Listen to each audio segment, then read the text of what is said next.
My name's Durkin. I'm Associate Director of the Northampton Institute of Urban Affairs at the University of Northampton. What did you want to get across today? Well, I think it's a number of things. One is the complexity of sustainable communities and recognising that you need interdependent and interconnected and interdisciplinary approaches to solve the society problems we're in. The second thing is that requires us to give people skills and expertise and build on their strengths and assets that are already in the community. At the moment, we spend too much time, I would suggest, concentrating on problems and negativities. And as a consequence, we're not developing the talent that's potentially in our communities. Are the structures important that deliver this? I mean, are they the things that sort of enable, or are they things that we just blame for inadequacies? I think you need a framework, you need a structure. I think sometimes we have been caught in the trap of concentrating on what are the negativities, i.e. saying that's a deprived estate, a sink estate or whatever.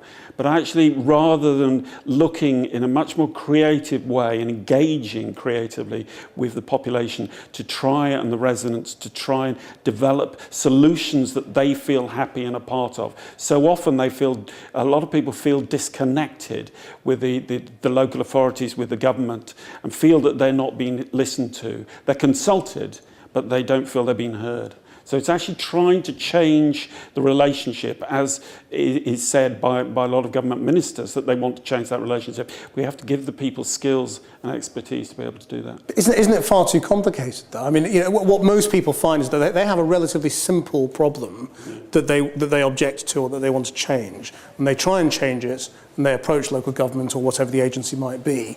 There's a fantastically complicated way of making your point heard.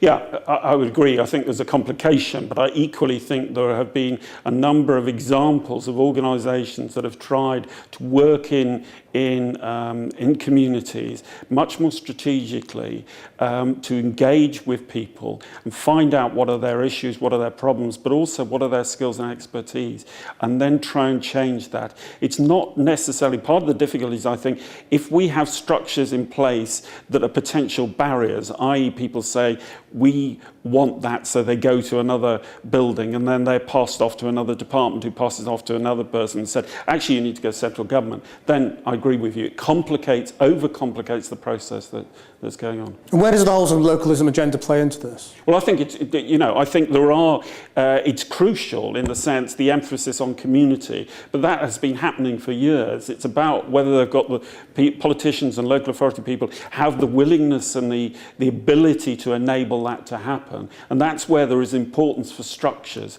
The dangers are that we are just going to say, let communities get on with it and free for all. And that will be fine for maybe the middle class communities, the articulate ones who understand the system and are well able to argue their points. But the other communities, some of the other communities that actually will need it more, will be the ones that were left behind. So the trick is how we include people. That is going to be the key. Can you give me an example of where it works? I think there are examples that you've got that I can give you from an organisation called Turning Point, where they've got connected care, and they've been working in a place like Hartlepool, where they've been identifying residents who actually can take charge and develop that further. That's one example.